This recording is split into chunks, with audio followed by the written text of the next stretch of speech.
Nagsanib pwersa ang Pilipinas at Australia sa pinakamalaking military exercise sa Palawan. Paghahanda raw ito sakaling lumala ang tensyon sa pinag-aagawang teritoryo sa buong Indo-Pacific region. Nasa frontline ng balitang yan si News 5 Defense Correspondent Brian Castillo. Magkasunod na lumipad ang FA-50 fighter aircraft ng Philippine Air Force at ang F-18 Super Hornet ng Royal Australian Air Force. Kunwaring binomba nila ang dalampasigan ng San Vicente, Palawan na nakubkob ng mga kalaban.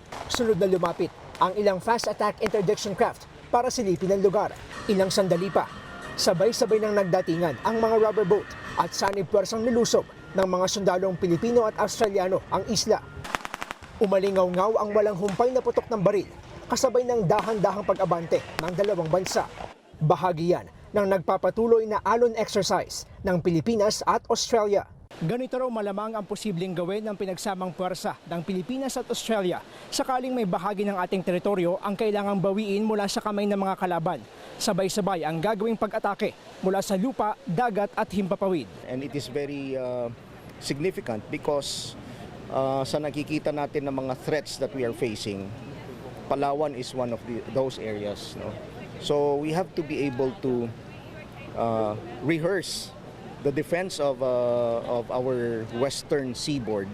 Patunay daw ito ng tumitibay pang alyansa at lumalakas na kooperasyon ng Pilipinas at Australia sa usapin ng depensa. Yan ay sa gitna ng tumitinding tensyon sa West Philippine Sea at sa buong Indo-Pacific region.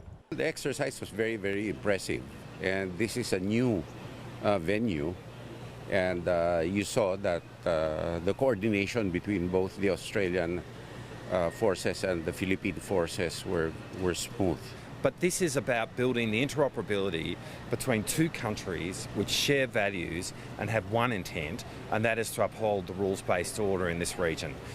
Nagsagawa rin ng airfield seizure o ang pagbawi ng paliparan mula sa kontrol ng mga kalaban sa kalapit na San Vicente Airport. Nitong Biyernes, lumagda ang Pilipinas at Australia sa isang joint statement of intent para magbalangkas ng isang Defense Cooperation Agreement. Bagay na hindi raw malabong masamain ng China at tawaging pang-uudyok ng gulo. Pero sagot dyan ni Teodoro. The criticism basically of the PRC is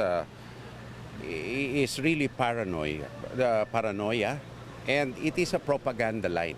Their criticisms are propaganda, which for them and fortunately for us is not working. Nataon din ang pagsasanay ilang araw matapos tangkain ng China Coast Guard na makalapit sa BRP Sierra Madre sa Ayungin Shoal at ang tila pagpapakita nito ng pwersa nang mag-deploy ng fast boats at mag-practice ng water cannon sa Bahura. Sabi ng AFP, nagbabalik normal na raw ang sitwasyon doon at inalis na rin ang mga inilatag na fishing nets ng China. Tiniyak naman ng AFP Western Command na nakahanda ang mga tropa sa Ayungin na tumugon sa anumang sitwasyon. We are always on alert. Nagbabalita mula sa frontline. Brian Castillo, News 5. Mga kapatid, Jess De Los Santos po ang inyong kasangga sa paghahatid ng balita para sa may alam at may pakialam. Para sa tuloy-tuloy na makabuluhang balitaan, mag-follow at mag-subscribe na sa social media pages ng News 5.